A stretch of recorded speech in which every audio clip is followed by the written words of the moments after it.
सूचना केवल हमारे विचार हैं, वित्तीय सलाह नहीं। निर्णय लेने से पहले खुद शोध करें। किसी भी लाभ या हानि के लिए हम उत्तरदायी नहीं हैं।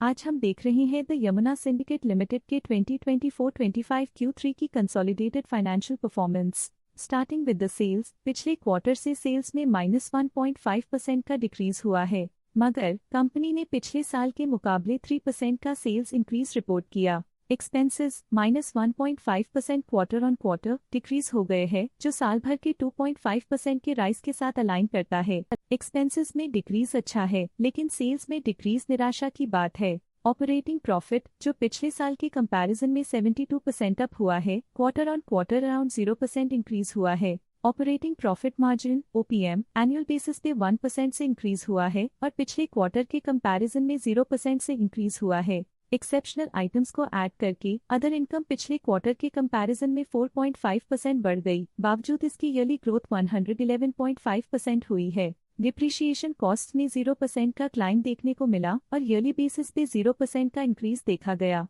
प्रॉफिट बिफोर टैक्स एनुअली 102% बढ़ा, लेकिन प्रीसीडिंग क्वार्टर से 3% बढ़ा है। इस साल कंपनी ने 24.5% टैक्स पे किया और क्वार्टरली कंपनी ने 25% टैक्स पे किया है। नेट प्रॉफिट ने ईयर ऑन ईयर -65.5% का डिक्लाइन दिखाया, लेकिन लास्ट क्वार्टर से -77% का कंट्रैक्शन हुआ है। इस क्वार्टर के दौरान कंपनी का परफॉर्मेंस इतना अच्छा नहीं रहा।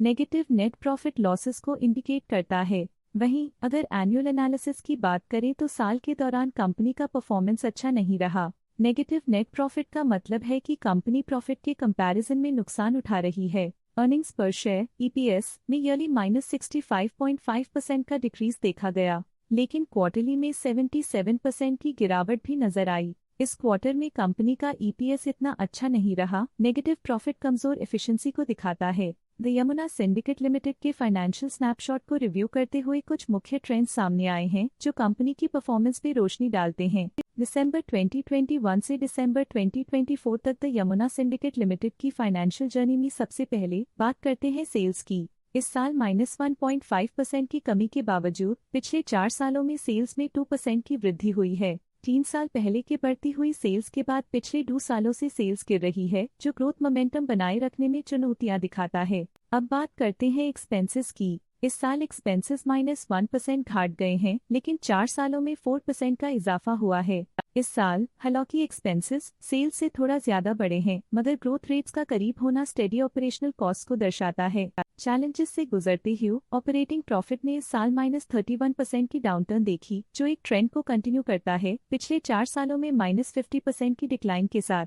पिछले 3 साल से ऑपरेटिंग प्रॉफिट गिरता जा रहा है, जो जरूरी स्ट्रेटेजिक एडजस्टमेंट्स की इंपॉर्टेंस को दिखाता है। नेट प्रॉफिट का सफर ऊपर की ओर चल पड़ा है। इस साल 8.5% की चढ़ाई के साथ पिछले 4 सालों में 90% की शानदार वृद्धि हुई है। पिछले 3 साल से नेट प्रॉफिट लगातार बढ़ रहा है, जो फाइनेंशियल हेल्थ को मजबूती देते हुए इन्वेस्टर्स का ध्यान आकर्षित करता है। इस साल EPS ने ऊंचाइयों को छुआ है 8.5% की वृद्धि के साथ, जो पिछले 4 सालों में 90% की मजबूत वृद्धि पर आधारित है। पिछले 3 साल से अर्निंग्स पर शेयर EPS में लगातार इजाफा हुआ है, जो प्रॉफिट ग्रोथ को मजबूती देते हुए शेयर होल्डर वैल्यू को बढ़ा रहा है। चलिए अब बात करते हैं शेयर होल्डिंग पैटर्न की। द यमुना सिंडिकेट की शेयर होल्डिंग रिपोर्ट्स कुछ इस प्रकार की हैं, जो दिसंबर 2024 के 31 तक चलता है। ये रिपोर्ट कंपनी के शेयर्स की डिटेल्ड जानकारी देता है, जिसमें promoters, promoter groups, foreign investors, public investors और सरकारी एंटिटीज शामिल हैं।